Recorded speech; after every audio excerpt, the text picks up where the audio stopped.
was 27 years old. I was sitting in my parents' kitchen. I had my head in my hands, and I was crying my eyes out. My marriage was over. When I looked up and I saw my parents, two of the strongest people I've ever met, also crying, I had a moment of clarity. That was the first time I hit the reset button. I'm Dana Commandatore. I'm 51 years old, and I have a full-time career in advertising. I'm happily married for over 18 years, and I am the proud mother of an awesomely autistic teenage boy. But these three main aspects of my life didn't start off on the same path that I'm on now. It's my second marriage. I had to refocus and restart my career after I took time off to raise my son, and I had to completely change my parenting expectations when we found out that our son was autistic. When I got a chance to hit the reset button, I took it. And each time, I came out stronger and more fulfilled. We've all been at a crossroads at some point, whether we completely screwed up or sometimes we're too inexperienced to understand the situation. Maybe we just had bad luck.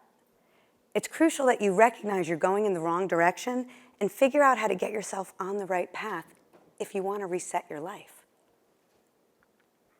Let's go back to why I was crying in my parents' kitchen. When I was a junior in college, I did a semester abroad, and I met a guy, and I got married when I was 21 years old. Now, one of the most important decisions you can make in your life is choosing a partner. I had failed miserably. Why? I thought marriage was easy. I mean, my parents made it look easy, and that was the only real experience I had with marriage. My ex and I didn't respect each other, and we were too immature to realize any of this.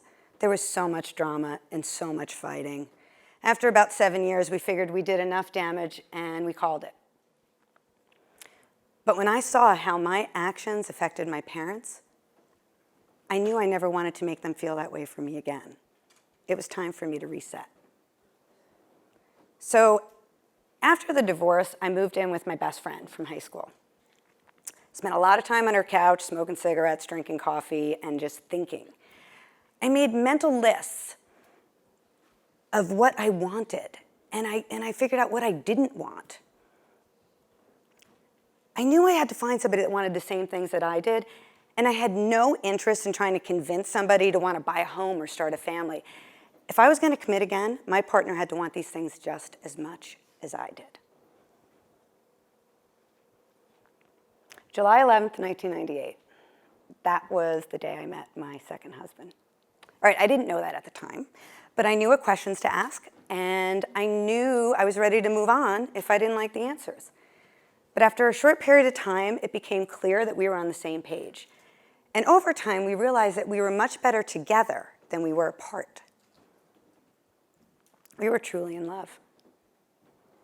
In May of 2000, I hit the reset button on marriage.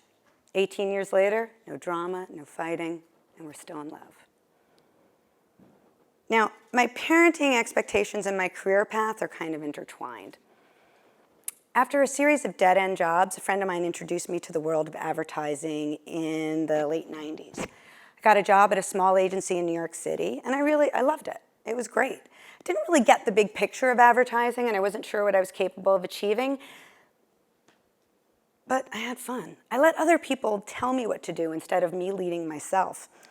Anyway, I was much more interested in starting a family, so I got pregnant, and we had our son in 2002.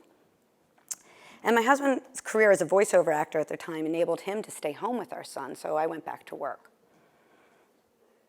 Now, what would you do if you came home one day and your spouse asked you to give up everything and move across country? In my case, I was much more interested in my son than I was my career. So when my husband asked me to give up everything and move to Los Angeles so he can focus on his acting career and I could spend more time with my family, we jumped at the chance. We sold our apartment and we moved to Los Angeles in the summer of 2004. We had a big bank account and really big plans. Not long after we got to Los Angeles, we found out that our son was autistic. We had no idea how to navigate this whole new world of parenting. We had to learn an entire new language, and we had to figure out what was truly important to us. We had to become his guide and his advocate.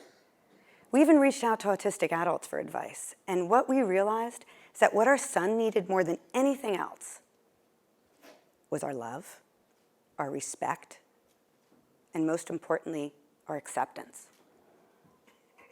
Hitting that reset button was by far the most rewarding. Let's go back to my career. Remember that full bank account? Yeah. We spent that money.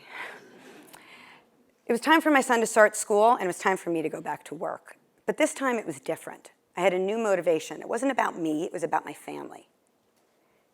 By the way, not knowing how independent your child's going to be, it's a huge motivator. So I reached out to an old friend who had recently started an agency in Los Angeles, and he offered me a job. It was a much smaller job than I had now, but beggars can't be choosers, so I took it. I worked really hard, and I got a new job at a better agency. I've been there for over 9 years, but not in the same capacity as when I started. See, I decided that I was going to do the job I wanted to have in addition to the job I was being paid for. I didn't wait around for people to ask me to do something or try something. If I wanted it, I just did it myself. I've been able to grow, move, adapt, reset this entire time, and I don't plan on stopping. We don't always get stuff right the first time around, and I hope you never have to hit the reset button. But if you do, and you take the time to grow from your experiences and learn from your mistakes, you're going to be so much better for it. I'm thankful that I gave myself the opportunity to take control of my own career path, to be a better wife, and to truly enjoy my most important role as a mom. Thank you for letting me share this with you.